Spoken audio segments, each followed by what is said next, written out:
SIR ನಿಯಮಗಳು ನೀರಲ್ಲಿ ಹೋಮ ಆಗ್ತಾ ಇದೆ. ಕಂಡಲ್ಲಿ ಅರ್ಜಿಗಳು ಪಾಂಪ್ಲೆಟ್ ರೀತಿ ಬಿಕರಿಯಾಗ್ತಾ ಇವೆ.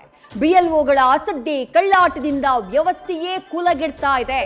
ದಾವಣಗೆರೆ ದಕ್ಷಿಣದಲ್ಲಿ ಅಂಗನವಾಡಿ ದೇವಸ್ಥಾನಗಳು ಒಟ್ಟಾರದಂತೆ ಕಾಣಿಸಿತು. ಅತ್ತ ಕೇಂದ್ರ ಎಲೆಕ್ಷನ್ ಕಮಿಷನ್ ಭೇಟಿಗೆ ಎಚ್ಡಿಕೆ ಸಜ್ಜಾಗಿದ್ದಾರೆ.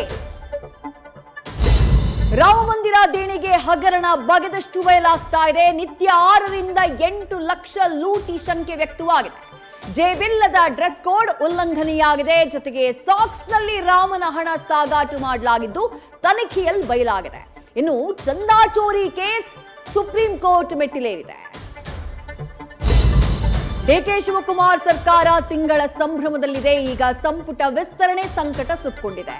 ಆಷಾಢಕ್ಕೂ ಮೊದಲೇ ಅಂದ್ರೆ ಜುಲೈ 10 ರಿಂದ 14 ನಡುವೆ ಆಕಾಂಕ್ಷಿಗಳಿಗೆ ಶುಭ ಸುದ್ದಿಯ ನಿರೀಕ್ಷೆ ಇದೆ. ಭಾರತಕ್ಕೆ ರಾಹುಲ್ ಗಾಂಧಿ ಮರಳಿದ ತಕ್ಷಣ ಜುಲೈ 8ನೇ ತಾರೀಕು ಸಿದ್ದು ಡಿಕೆ ಜಂಟಿ ಯಾತ್ರೆಯನ್ನ ಕೈಗೊಳ್ತಿದ್ದಾರೆ. ರಾಜ್ಯದಲ್ಲಿ ಒಂದ್ ಕಡೆ ಮಳೆ, ಮತ್ತೊಂದ್ ಕಡೆ ಕ್ಷಾಮ. ಮಂಗಳೂರಲ್ಲಿ ಗುಡ್ಡ ಕುಸಿತದ ಆತಂಕ ಹೆಚ್ಚಿದೆ. ಕೊಡಗಲ್ಲಿ ಮಳೆಯ ಆರ್ಭಟ ರೈತರಲ್ಲಿ ಮಂದಹಾಸ ಮೂಡಿಸಿದೆ. ಚಿಕ್ಕೋಡಿಯ ಕೋರ್ಟ್ ಆವರಣ ಕೆರೆಯಂತಾಗ್ಬಿಟ್ಟಿದೆ. ಉತ್ತರದಲ್ಲಿ 10 ದೇವರಿಗೆ ಜನ ಹರಕೆ ಹೊತ್ತಿದ್ದಾರೆ. ಅತ್ತ ಅಶೋಕ್ ಮಾತ್ರ ಡಿಕೆಶಿಯ ಕಾಲ್ಗುಣವನ್ನ ಕೆಣಕಿದ್ದಾರೆ. ಭರ್ತಿ 132 ದಿನ. ಸರ್ವೋಚ್ಚ ನಾಯಕ ಖಮೀನಿ ಅಂತ್ಯಕ್ರಿಯೆ ಇರಾನ್ನ ಶೋಕ ತಪ್ತಗೊಳಿಸಿದೆ.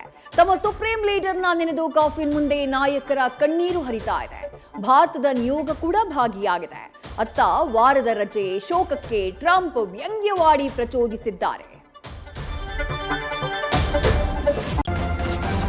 ನ್ಯೂಸ್ ಫಸ್ಟ್ ನಿರ್ಭೀತಿಯಿಂದ ನಿಮ್ಮ ಪರವಾಗಿ.